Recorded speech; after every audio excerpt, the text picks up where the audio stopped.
Hello and welcome to Volume 3 of the weird world of AI-generated retro game titles. I get out of breath just saying it. I've already explained what this is twice already, but as people can't be trusted to go through things in order, here's the gist. I fed a load of ZX Spectrum and Commodore 64 titles into a magical machine, and asked it to generate me some fake titles.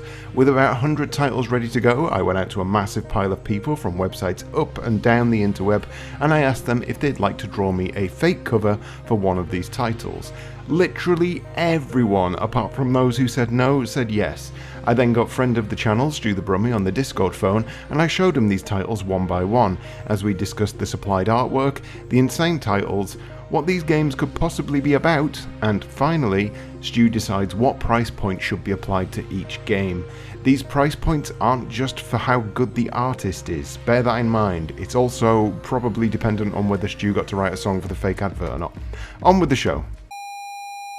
This one uses alliteration, and it's something on the something. Okay. What do you reckon? Is it a Saxon? Is it a Viking? Yes. So it's Viking on the... Verge? No. Veranda. Viking on the... I don't know. There's so many things there that just aren't really related. So there's music coming out. Reggae. Is it something reggae related? I'll give you 5 seconds. Viking on the... I can't think of a word drug for cannabis that begins with... Oh, on the vibe. I'd never have got that. Viking on the vibes. If you'd have said to me, like, Viking, what's he doing? He's having a good time, isn't he? So he's getting down to some raggers, Stu, just like the Vikings always did. I got the right temperature for shelter you from the storm. Viking on the vibes. They love the reggae, the old Vikings. What price point are you going for that one? I'll go for budget. I will give you the title. And I'm going to get you to guess what the cover will be for this one. Yeah, right, okay. So the title is Somewhere We Are Dead, We Are Dead, We Are Dead, We Are Dead. Right. So I'm either going with Hell, Heaven or a Cemetery. Ooh. That's so good. That's so good. Okay, there's a cover. That's really cool. I like that. It's got that kind of... A grindhouse. Yeah, that kind of grindhousey kind of 60s, 70s horror thing. I really like that. Yeah. That's good. Rob Zombie needs to employ them to do it. He does. We've got a back of the box blurb that I was sent. You'll have to use brains in this frightful turn-based strategy game if you want to eat them before your death force runs out. Control a horrifying horde of zombies as you trap hapless humans. Use enclosed spaces, small rooms, dead end alleys, lock gates and doors, and much more. Any victim will join your ranks. Great. Another mouth to feed. But beware the hero characters who have watched far too many films. Modern life is rotten, especially Somewhere We Are Dead. This genuinely looks and sounds amazing. It sounds right up my alley. That would be AAA, and I would probably buy it on launch as well. But it's too late to say you're sorry. This next one, I've made a TV advert for it because I thought the name was hilarious. I got my wife to voice it in the most Yorkshire voice she could. And then I shouted out the vocals as well. Then I made the advert and I showed it back to her and she just said, "You're weird." And then she walks away. And I think that's a good way to sum this one up. You may notice, Stu, when I play this, that there is a subtle tonal shift in the advert about halfway through. Dax! Ospreys! Blackbirds!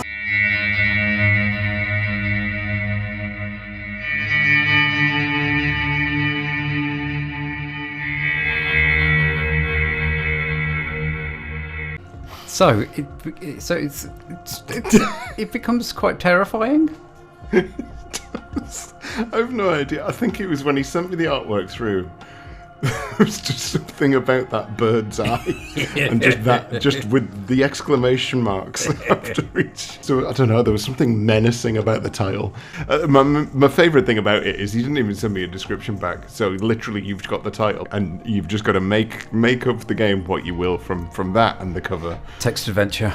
I think after that advert, it definitely should not be a text adventure. I think maybe it's software, like, remember the gardening? Oh, the gardening thing. Software. Maybe it is. Find out your perfect bird in only 30 minutes. Like a bird database. Yeah, bird database. That's Tinder any Dave. Oh, well, that'd be budget. Billy Basher has a problem. His homework is due today, and his dopey dog Fangs has gone and swallowed the whole lot. Lucky for Billy, the SWATs in the physics club have built a mega shrink ray and are looking for a volunteer to test it on. That is pretty lucky, to be fair. Guide Billy Basher in his specially designed Dog Explorer 3000 as he navigates Fangs' intestines on the hunt for the missing pieces of his homework. Avoid stomach acid pools, tummy worms, and noxious gas clouds, and get all of Billy's homework together so he doesn't spend the rest of the year in detention. Be quick though, he only has an hour before school starts and his Dog Explorer 3000 returns to its normal size. Right, so we'll go with the cover first. I'm expecting some kind of little spaceship that's flying about, trying to avoid like a wave of stomach acid or something like that with a worm. Okay, yeah, it's not far off. And the title? Billy's biology.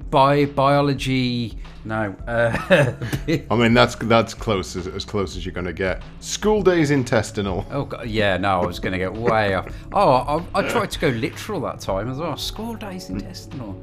Yeah, I don't know what the algorithm was thinking with that. It was like it basically. It took the name School Daze and it was just looking at that title in its hand. It's like, what am I going to do with this? Intestinal? Yeah, I don't know. No, I'd never just shove that on the end. Yeah, it was just bizarre. It did have the exclamation mark at the end as well, if I remember rightly. Now, he fully admitted that he wasn't a great artist when he sent this across, and I'll be honest, he probably didn't need to say it out loud. But for someone who's never drawn before, I think that's an excellent hand-drawn sketch of an X-ray. What do you think? I think that's really good. So your little spaceship, not far off the submarine. Yeah, absolutely. And I'm assuming there's some stomach acid in there. I'm not sure what part of the human body. Well, that's a spine, isn't it? Well, is it not a dog? As the game is about a dog. Oh yeah, that's true. So it's an X-ray of a dog. You can kind of see where the dog's stomach is and where its back leg. Well, if we took away the only thing that detracts from AAA price point is the font and stuff at the top. So if we ignored that, we'd go for AAA, but budget. Go for the mid-range price. Mid-range, yeah.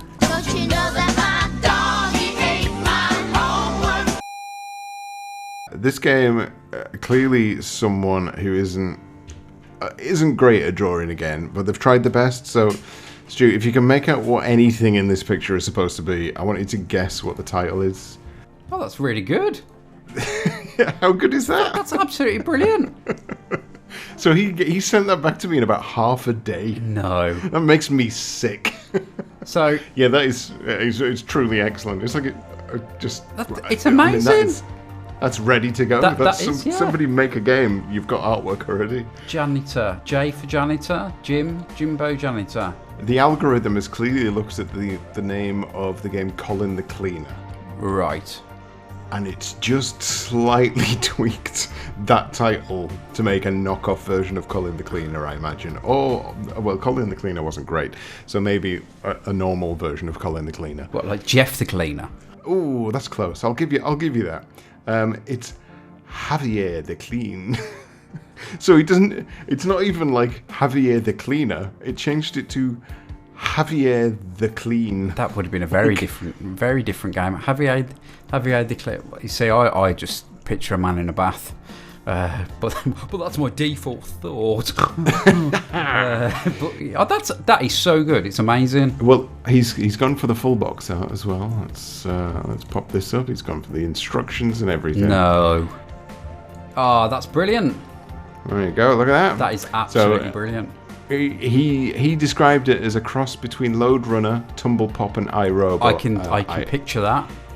We'll go for at the time, but big Billy Bollocks AAA title. This is an interesting one because you've actually written a song for this one, but have no idea what that song was about. I asked you to write a legally distinct U2 song for me on the back of that song alone before we show anything else. What do you reckon the title is? Well, it was horse racing, equestrian kind of, I guess horse, because there was some kind of almost magic feel to it. Racing runes. So you've got horses, you've got something magical, runes, and what else was involved in that? Dave, I recorded this song last week. You can't expect me to remember what the lyrics were. Okay. Well, this one was actually done by Retro Man Cave, RMC, formerly known as Retro Man Cave. He sent this one in. He also used his smooth, calming voice to send a video. So let's check out what he's got to say first. Hello cave dwellers, in the cave today is Horse Alchemist and U2 by RMC Games, featuring Horse Alchemist and your favourite band members of U2, Bono, The Edge and the other ones. In this game for ages 11 plus, this home entertainment title, it says it was a beautiful day in Dublin where young Bono had become lost once again. It's hard to get home when the streets have no name. On his journey, he discovered a horse moving in mysterious ways, and it granted him one magnificent desire, to finally find what he's looking for. You can win a pony, and the controls are simple with Z and X for left and right, and jump is shift. Featuring high-resolution graphics and imaginative sound effects. That's Horse Alchemist and U2, available in all good stores now. Spot on, love it, it's great. So does the song I Made You Write make any more sense? It does, yeah. It makes a lot more sense now. So taking his video and your song and some other random bits, I put this advert together. It was a beautiful day in Dublin where young Bono had become lost once again. It's hard to get home when the streets have no name. On his journey, he discovered a horse moving in mysterious ways, and it granted him one magnificent desire, to finally find what he's looking for. See your cauldron with my eyes, see the horseshoe on your foot. I am U2.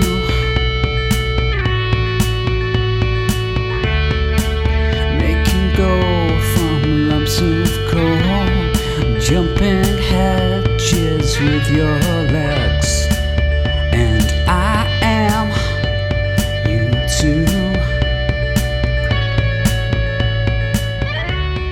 Hello cave dwellers, in the cave today is Horse Alchemist and U2 by RMC Games, featuring Horse Alchemist and your favourite band members of U2, Bono, The Edge and the other ones. And you're galloping away, and you're galloping away. I'm U2, and you're galloping away.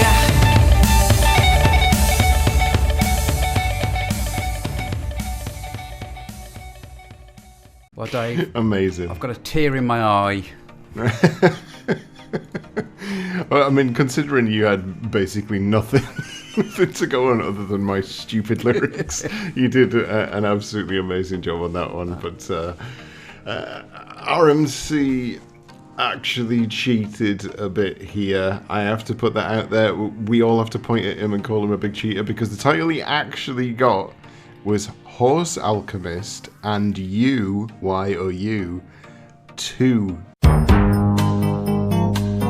But he took creative license, started throwing his weight around, and he threatened to set fire to his man cave unless I allowed him to change it. So just to avoid a ruckus, a big YouTube cat fight between two huge channels, I allowed him to to change it. But it was probably worth it just for that game cover and that song alone, I think. That was great. I enjoyed his cover, his description. I enjoyed all the little song titles chucked in there. It's great. Yes, I do like his abundance of U2 puns throughout his description there. What price point are you going to stick on that, Stu? Oh, we've got to go AAA, haven't we? We'll go AAA with that.